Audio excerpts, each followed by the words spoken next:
Hello, everybody, and welcome to another Q&A edition of Optimal Relationships Daily, episode 1391. I'm your host, Greg Audino.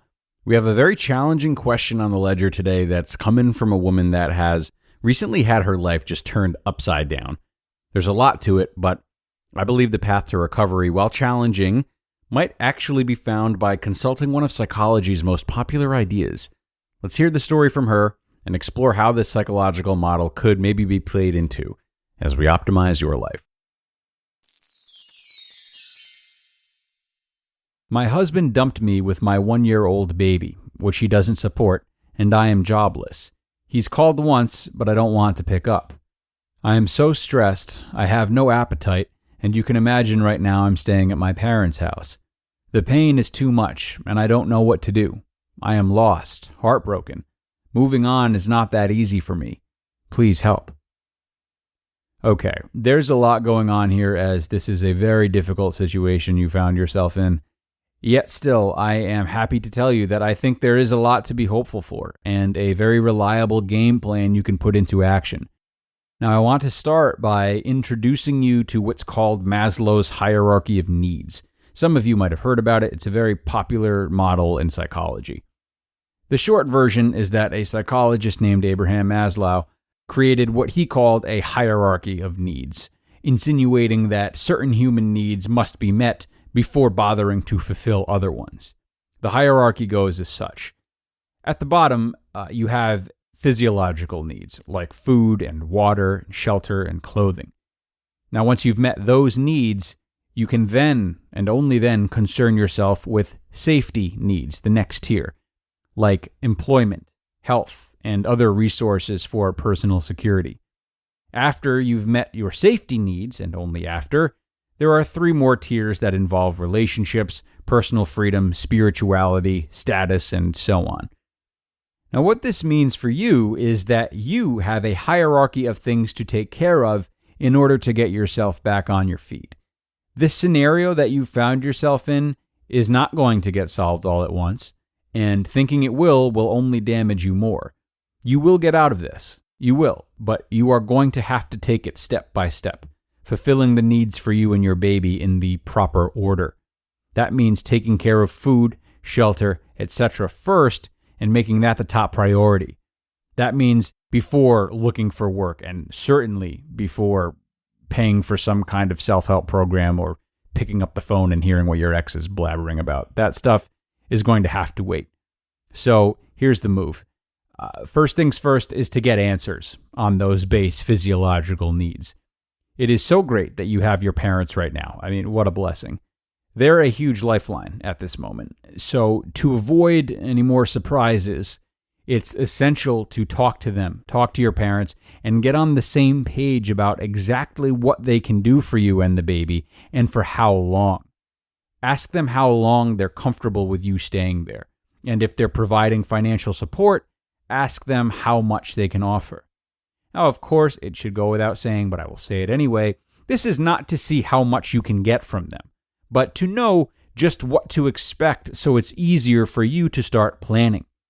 Creating a plan based on whatever answers you can get from them will be a great way of giving you some certainty. And when you have certainty, your mood will slowly but surely start to improve, and your appetite will come back too. Side note, your appetite will slowly come back anyway, but in the meantime, when you do eat, stick to as many calorie-dense foods as you can, like eggs and nuts, and don't ignore fruit and vegetables and plenty of water, of course. Now, if your parents can't do much for you beyond what they've already done, there are other places to look for support. Reaching out to a women's shelter, or if you feel comfortable with it, reaching out to some close friends would be another way to go. Both avenues could provide similar services for you. If all of these sources are willing to help you, that would be great too. You might even consider using all 3 so as to not put so much pressure on one. For example, maybe living at a women's shelter, accepting some money from your parents, and asking a friend to watch the baby when the time does come for you to look for jobs. Again, this is assuming they're all willing or able to help you out.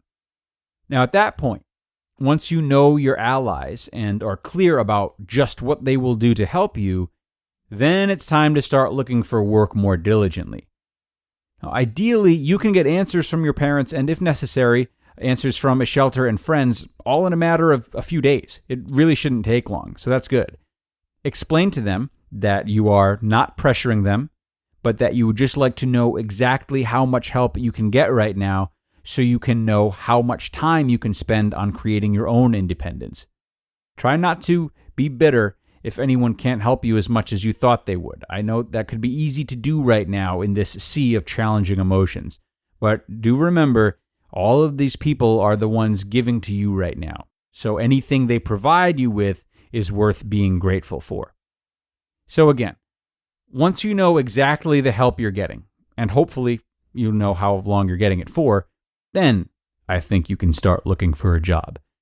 Now, at the beginning, I say you find any job you can get. Maybe you can have some standards. Obviously, you have to pay for a child, but the priority is to get some money soon, not a lot of money later. You can always change jobs to something better once there's some more stability established.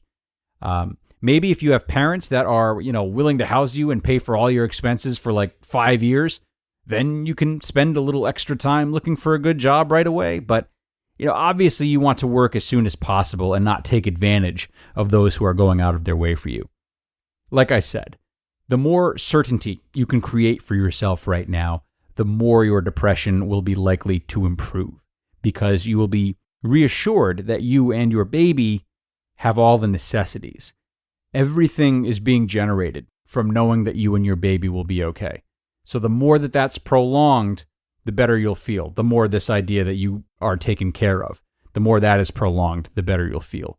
So the idea is to have as much reassurance as possible. Know that my baby and I are okay for as long as possible.